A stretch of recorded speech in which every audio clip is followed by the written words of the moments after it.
What a finish to this ball game tonight between the Blue Jays and the Astros down in Houston. The Blue Jays come from a 3-0 deficit to beat the Astros 4-3 and improve now to 9-5 on the season. And I will say it again, this bad boy is 3-0 on the season. Just cruising from last year's streaks this thing had, and we're going right now. They win the final two against the Red Sox, and they win the opener against the Astros. And it's so crucial because you beat Verlander with Stripling on the hill. Like, it's incredible. Look, nothing against Stripling, but he's the worst pitcher out of the five, at least to this point. You could argue Kikuchi, I guess, but I believe he's better than Stripling. So, and you beat one of their best in Justin Verlander. And it didn't start out great, right? It was scoreless for the first couple innings. Bottom half of the third, Ross Stripling gets into trouble, right? Alex Bregman rips an RBI single. Maldonado comes in to score. Gurriel hits an RBI single. Brantley and Pena come in to score. And you're down 3-0 in the third. And I'm looking at the Jays lineup, and I'm like, Springer's not there. Teo's not there. Jano's not there. This doesn't look pretty good. It doesn't look really good. However, this Jays team, you cannot count them out no matter who's wearing the uniform, because in the top half of the fourth inning, Jays have runners on the corners with less than 2 out for Gurriel, and you're looking to break this game open, get back into it a little bit. And he hits one, a little dribbler past the pitcher. They try to turn two. Throws not in time to first. They get the lead runner at second, but Tapia comes in to score, and it's a 3-1 game. Okay, you're on the board, but you're still down 2. Again, we're not really there yet. But what do I always say, guys? You put a 0 in the next half inning, and the Jays did. Trent Thorne went out there and did an incredible job in that next inning in the in the bottom half of that fourth. And it allowed the Jays offense to come right back on the field, having just scored a run. And Santiago Espinal comes up, and he rips one to left center field, and it's gone off of Justin Verlander, his first home run of the season, and it's now a 1-run ball game. The Jays are right back in this thing. Who's up next? Bradley Zimmer. And he hits one to left field into the Crawford box. And the Blue Jays have tied the game at 3 with Zimmer's first hit as a Toronto Blue Jay. It's a fly out anywhere else, but you're not anywhere else. You're in Houston. Take advantage of the dimensions. And we are tied at 3. As your 8-9 guys go back to back against Justin Verlander to tie the game at 3. Remarkable.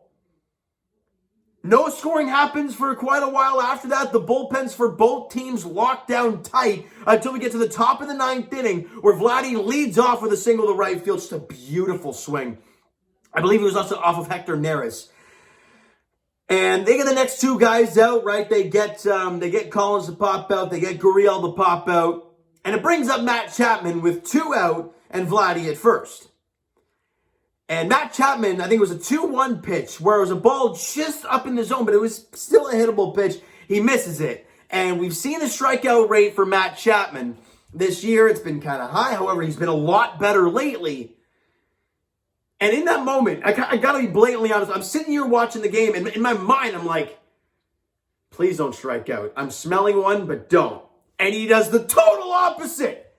He gets a fastball and he drills it to the left center field. Gap goes all the way to the wall with 2 out. Vladdy is off on contact, and you see it, right? Right as the ball cracks off the bat and it goes into the outfield, Vladdy is on his horse, and before the guy can even touch second base, the helmet is off, the locks are flying, and you can see on his face he is chugging the entire way, and I'm yelling at my TV for him to keep chugging, and he comes round third. Luis Rivera's 3/4 of the way down, give him the wave. He slides in safely without a throw. I mean, it was cut off at the mound, and the Blue Jays are in front 4-3. Vladdy is gassed. Give this man an oxygen tank. He basically passes out on the bench. Chapman with an unbelievably clutch 2-out RBI double in the top of the 9th inning to give the Jays the lead.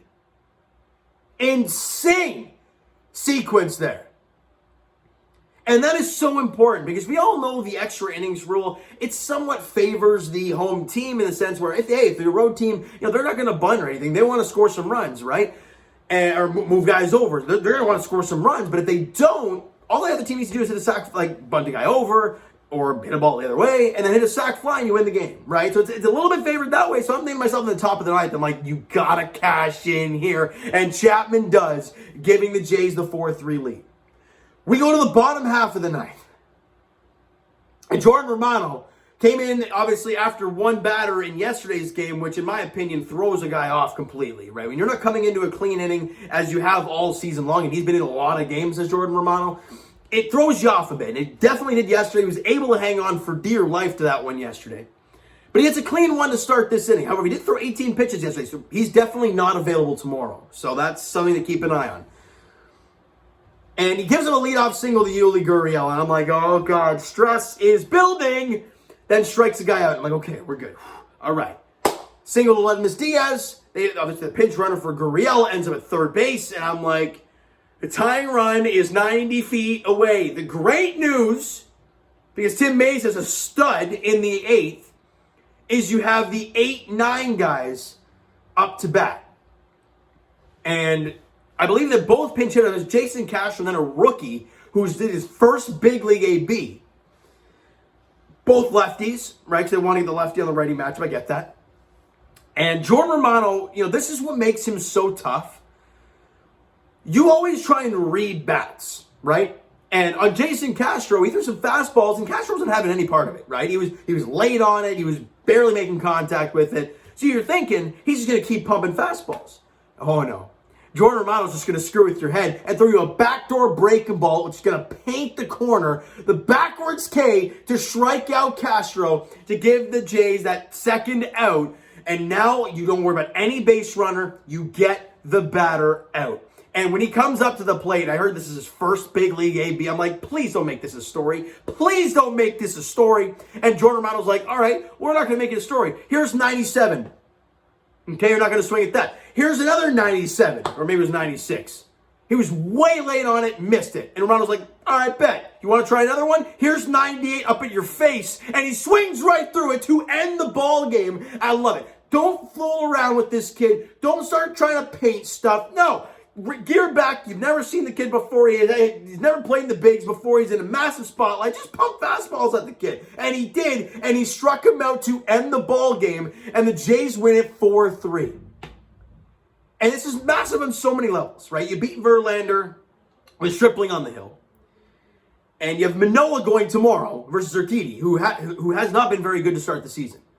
So, and all you have to do is win one of the next two games, and you've won the series, right? Winning the opener is so big. Obviously, the Red Sox did against us, but the Jays had other plans. Well, I mean, my jersey had other plans, I guess, but I'm not gonna take too much credit for it. But let's get to the stats here real quick because this was a wild contest. Raimel Tapia 2 for 4 in the game. He is another multi-hit game for him. A run scored and he stole a base. I believe that was in the top half of the 8th inning, which unfortunately didn't lead to anything, but it was a great jump, beautiful steal for Tapia in that inning. And Vladdy goes 2 for 4 and scores the game-winning run. I mean, he's starting to feel it again, right? He had that little stretch where he wasn't feeling it, but you know what, Vladdy, we're never worried about Vladdy. He'll figure it out, and he is, in big moments. Team overall only had 7 hits in the ball game, 7 strikeouts. So again, we talked about it. Your lineup is not as deep as it usually is with guys like Springer, with guys like Teoscar Hernandez in there. They're definitely not as deep. So the pitching performances are so crucial, and the clutch knocks when you have the opportunities are incredibly important. And your big guys, especially Chapman, got it done. He knocked in the game-winning run yesterday. He knocked in the game-winning run today. And oh yeah, by the way, he's going to play incredible defense. It's just beautiful. It's absolutely gorgeous. Now let's get to the pitching staff who, we're going to talk about Chapman and we're talking about Vladdy and all this stuff. But the pitching staff was incredible. Look, you also cut to the defense. Espinal with a diving play.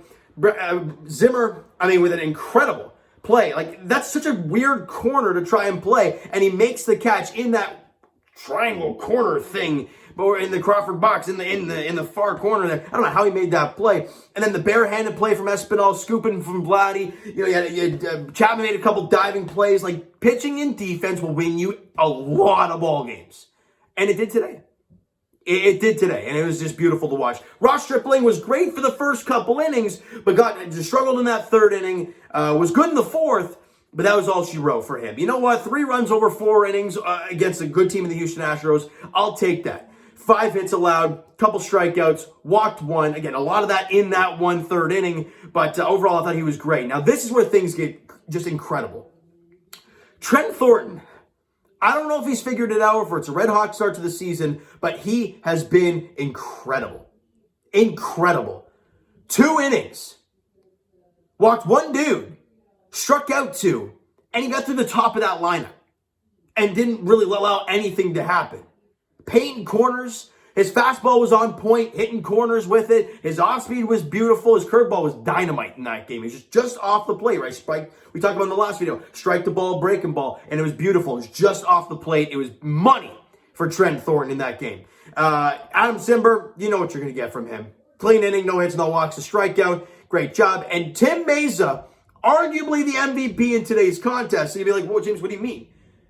The bottom half of the 8th inning, he's got... And again, with nobody out, right, leading off the inning, you got Michael Brantley, Alex Bregman, and Yordan Alvarez coming up. Like, those are 3 incredible hitters. And what does he do? He goes in inning, no hits, no walks, no runs, couple strikeouts, clean inning. And that allows Romano to come in and not face that meat of the order. He goes in inning, obviously allowed the couple hits, but strikes out the side and gets the save. I think it's save number, hold on, where are we here? 8 on the season for Jordan Romano.